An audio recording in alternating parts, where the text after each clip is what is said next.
காவிரி விவகாரத்தில் இரு மாநிலங்களும் அமைதியை நிலைநாட்ட வேண்டும் என்று உச்சநீதிமன்றம் ஒரு அறிவுறுத்தலை தற்போது வெளியிட்டிருக்கிறது. இது பற்றி டெல்லியில் இருக்கும் நம்முடைய செய்தியாளர் நிரஞ்சனிடம் பேசலாம். நிரஞ்சன், உச்சநீதிமன்றம் எந்த மாதிரியான அறிவுறுத்தலை வெளியிட்டிருக்கிறது? எந்த வழக்கின் அடிப்படையில் இந்த அறிவுறுத்தல் வந்திருக்கிறது? நிச்சயமாக கணேஷ், அதாவது கர்நாடகா மற்றும் தமிழ்நாடு ஆகிய இரண்டு மாநிலங்களிலும் இந்த காவிரி நதிநீர் விவகாரத்தை கொண்டு நிறைய பிரச்சனைகள், நிறைய வன்முறை சம்பவங்கள் நடைபெற்று வருவதாக உச்சநீதிமன்றத்தில் ஒரு வழக்கானது, பொதுநல வழக்கானது சிவகுமார் என்ற வழக்கறிஞரின் சார்பாக தாக்கல் செய்யப்பட்டிருந்தது. இந்த வழக்கு தான் இன்றைய தினம் உச்சநீதிமன்ற நீதிபதிகள் தீபக் மிஸ்ரா மற்றும் யூ லலித் ஆகியோர் அடங்கிய அமர்வு முன்பு வந்தது. அப்பொழுது மனுதாரரின் சார்பாக மூத்த வழக்கறிஞர் ஆதிஷ் அகர்வாலா என்பவர் ஆஜராகியிருந்தார். அவர் பல்வேறு வாதங்களை வைத்திருந்தார். 12ஆம் தேதி நீங்கள் உத்தரவிட்டிற்கு பின்னர் கர்நாடகாவில் அதிகப்படியான வன்முறை சம்பவங்கள் நடந்திருக்கின்றது, நிறைய பேருந்துகள் எரிக்கப்பட்டிருக்கின்றது, பொதுமக்கள் வெகுவாக தாக்கப்பட்டிருக்கிறார்கள் உள்ளிட்ட பல்வேறு விஷயங்கள் நீதிபதிகள் முன்னால் கூறப்பட்டது. அப்பொழுது குறுக்கிட்ட நீதிபதிகள் இரண்டு மாநிலங்களிலும் உள்ள அரசுகள் இந்த வன்முறை சம்பவங்கள் நடைபெறாமல் அமைதியை நிலைநாட்டுவதற்கான நடவடிக்கைகளை துரிதப்படுத்த வேண்டும், தொடர்ந்து அதனை மேற்கொள்ளவும் வேண்டும் என்ற ஒரு முக்கியமான அறிவுறுத்தலை கொடுத்திருக்கின்றார்கள். அது மட்டும் இல்லாமல் கடந்த 2001ஆம் ஆண்டு இதே மாதிரி இரண்டு மாநிலங்களுக்கு இடையில் நடைபெற்ற அந்த பிரச்சனை சம்பந்தப்பட்ட பொழுது இதே மாதிரி நிறைய வன்முறை சம்பவங்கள் நடைபெற்றது. அப்பொழுது நீதிமன்றம் தானாக முன்வந்து ஒரு வழக்கினை எடுத்து சில முக்கியமான அம்சங்கள், அதாவது இந்த மாதிரியான காலகட்டங்களில் பின்பற்ற வேண்டிய சாராம்சங்கள் குறித்த பல்வேறு விஷயங்களை தெளிவுபடுத்தி இருந்தார்கள். அதை முழுவதும், அந்த கைட்லைன்ஸ் முழுவதையும் நீங்கள் பயன்படுத்த வேண்டும், பின்பற்ற வேண்டும் என்று கூறியிருக்கின்றார்கள். அந்த கைட்லைன்ஸில் சில முக்கியமான விஷயங்கள்: போராட்டங்களுக்கு அனுமதிதான், ஆனால் அந்த போராட்டங்கள் அமைதியான முறையில் நடைபெற வேண்டும். அந்தந்த சரகத்திற்கு உட்பட்ட எஸ்பி உள்ளிட்ட அந்த அதிகாரிகள் அந்த போராட்டங்களை தொடர்ந்து கண்காணிக்க வேண்டும். அதனை வீடியோகிராஃப் என்று சொல்லப்படக்கூடிய ஒளிப்பதிவு செய்ய வேண்டும். அதனை தொடர்ந்து ஆராய வேண்டும். கத்தி, நெருப்பு வைத்தல், அடிதடியில் ஈடுபடுதல் உள்ளிட்ட எந்த விஷயங்களிலும் ஈடுபடக்கூடாது. தொடர்ந்து அமைதியான முறையில் நடைபெற வேண்டும். இந்த மாதிரியான கைட்லைன்ஸும் நீங்கள் பின்பற்ற வேண்டும் என்று உச்சநீதிமன்றம் இன்றைய தினம் திட்டவட்டமாக தெரிவித்திருக்கிறார்கள். தங்களது அந்த கைட்லைன்ஸை சரியாக பயன்படுத்தவும் மாநில அரசுகளுக்கு அறிவுறுத்தப்பட்டிருக்கிறது. கணேஷ், நிரஞ்சன், இந்த வழிகாட்டு நெறிமுறைகளை கர்நாடக அரசு மற்றும் தமிழக அரசு பின்பற்றி இருக்கிறார்களா என்ற ஒரு கேள்வி ஏதாவது அங்கு வந்திருக்கிறதா? ஏன்னா இந்த கைட்லைன்ஸை ஏற்கனவே கொடுத்திருந்தார்கள் அப்படின்னு சொன்னீங்க. ஆக தற்போது இந்த வழக்கில் அதெல்லாம் பின்பற்றப்பட்டிருக்கிறதான்னு ஏதாவது ஆய்வு செய்யப்பட்டதா? அது பற்றி ஏதாவது சொன்னார்களா? நிச்சயமாக கணேஷ், இந்த வழக்கானது நேற்றைய தினம் தான் தொடரப்பட்டது. ஆனால் இந்த வழக்கின் முக்கியத்துவம் குறித்து உச்சநீதிமன்றத்துக்கு எடுத்துரைக்கப்பட்டது. தொடர்ந்து வன்முறை சம்பவங்கள் நடைபெற்று வருவதாக இந்த சம்பந்தமாக உச்சநீதிமன்ற தலைமை நீதிபதியிடம் கோரிக்கை வைத்து இந்த வழக்கினை அவசர வழக்காக எடுக்க வேண்டும் என்று கூறியிருந்தார்கள். இன்று மதியம் இந்த வழக்கு விசாரணைக்கு வந்தபோது கூட இந்த வழக்கு விசாரணையில் ஒரு நீதிபதியாக இருந்த நாகப்பன் அவர் தானாகவே இந்த வழக்கிலிருந்து விலகுவதாக கூறியிருந்தால், பொதுவாக இந்த மாதிரி வழக்கின் நீதிபதிகள் விலகும் பட்சத்தில் வேறு ஒரு அமர்வு அமைப்பதற்கு சிறிது காலம் பிடிக்கும். ஆனால் இந்த வழக்கின் முக்கியத்துவம் கருதி இன்று மாலை சரியாக 3:30 மணி அளவில் இந்த வழக்கு விசாரணை நடைபெறும் என்று கூறியிருந்தார்கள்.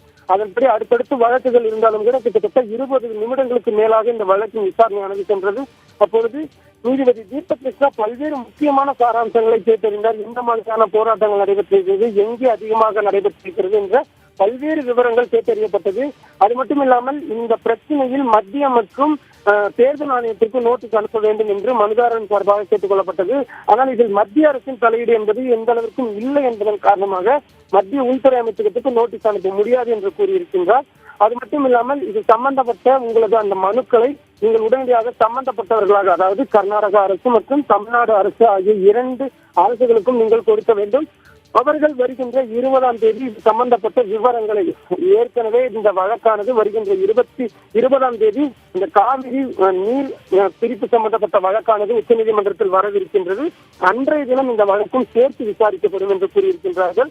அதுவரை தற்பொழுது இருக்கக்கூடிய இந்த குறைந்த நாட்களில் இந்த இரண்டு மாநிலங்களும் அமைதியை நிலைநாட்டுவதற்கான விஷயங்களை மேற்கொள்ள வேண்டும், தொடர்ந்து கண்காணிக்க வேண்டும். இது சம்பந்தமான அந்த ஆய்வுக்கு அறிக்கையையும் நீங்கள் கொடுக்க வேண்டும் என்று கூறியிருக்கின்றார்கள்.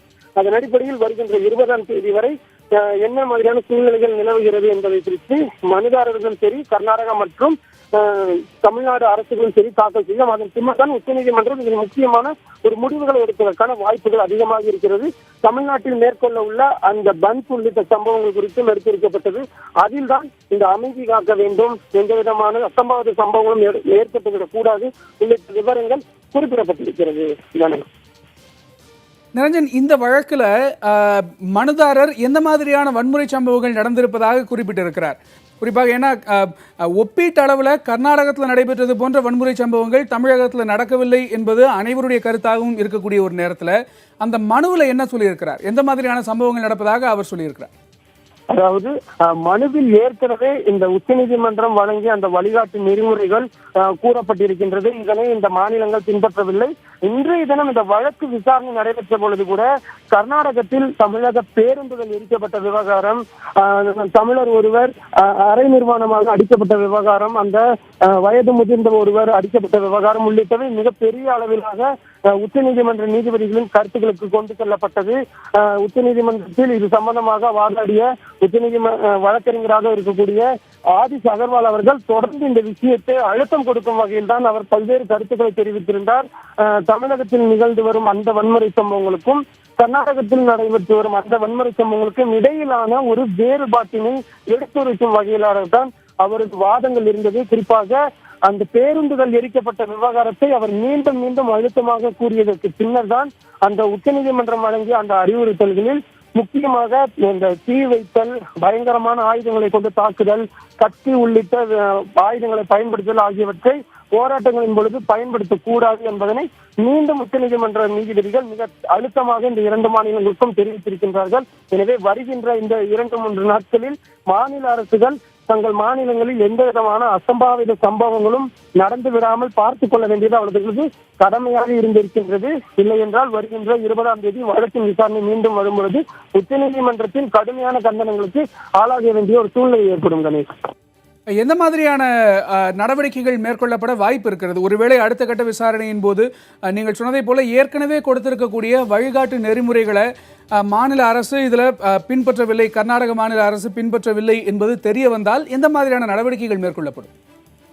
நிச்சயமாக கணேஷ், அதாவது ஒருவேளை இது மாதிரியான விஷயங்கள் இந்த இருக்கின்ற கொஞ்ச நாட்களில் நடைபெறும் பட்சத்தில் இது சம்பந்தமாக நீங்கள் அந்த வீடியோகிராஃப் என்று சொல்லப்படக்கூடிய ஒளிப்பதிவு செய்தீர்களா, அதற்கான ஆதாரங்கள் இருக்கின்றதா, என்னென்ன மாதிரியான சேதாரங்கள் ஏற்பட்டிருக்கின்றது, பொருட்சேதாரம் எவ்வளவு, உயிர் சேதாரம் எவ்வளவு, மருத்துவமனைகளில் அனுமதிக்கப்பட்டுள்ளவர்கள் எவ்வளவு உள்ளிட்ட பல்வேறு விவரங்களை நேரடியாக நோட்டீஸாகவே அவர்கள் அனுப்பி கேட்பதற்கான வாய்ப்பு இருக்கிறது.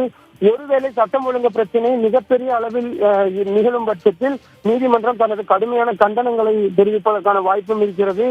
எல்லை மீறி போகும் பட்சத்தில் மத்திய அரசிற்கு சம்பந்தமாக ஏதேனும் உத்தரவிடுவதற்கான வாய்ப்புகள் அதிகமாக இருக்கிறது. மத்திய அரசுக்கு உத்தரவிடும் பட்சத்தில் அதிக அளவிலான ராணுவ வீரர்கள் அந்தந்த போராட்டம் நடைபெறுகின்ற இடங்களுக்கு அதிக அளவில் குவிக்கப்படுவார்கள். ராணுவத்தினர் முழு கட்டுப்பாட்டையும் அந்த பகுதி முழுவதையும் தங்களது கட்டுப்பாட்டுக்குள் கொண்டு வருவதற்கான வாய்ப்புகள் இருக்கிறது. இந்த மாதிரியாக உச்சநீதிமன்றம் இந்த வன்முறை சம்பவங்கள் சட்டம் ஒழுங்கு விஷயம் பெரிய அளவில் ஏற்படும் பட்சத்தில், அதுவும் குறிப்பாக நீதிமன்றம் வழங்கிய அந்த தீர்ப்பிற்கு எதிராகவும் சாதகமாகவும் ஏற்படுகின்ற ஒரு போராட்டம் என்பதனால் உச்சநீதிமன்றம் இதை மிக தீவிரமாக கண்காணித்து வருகின்றார்கள்.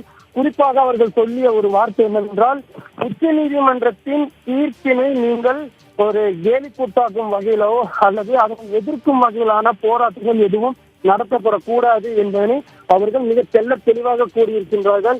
இது மாதிரியான விஷயங்கள் வருகின்ற திங்கட்கிழமை 20ஆம் தேதி மீண்டும் வழக்கு விசாரணைக்கு வரும் பொழுது மனுதாரரின் சார்பாகவோ அல்லது எதிர் மாநிலங்களின் சார்பாகவோ எடுத்து வைக்கும் பொழுது உச்சநீதிமன்றம் இதில் கடுமையான நடவடிக்கைகள் எடுப்பதற்கான வாய்ப்புகள் அதிகமாகவே இருக்கிறது.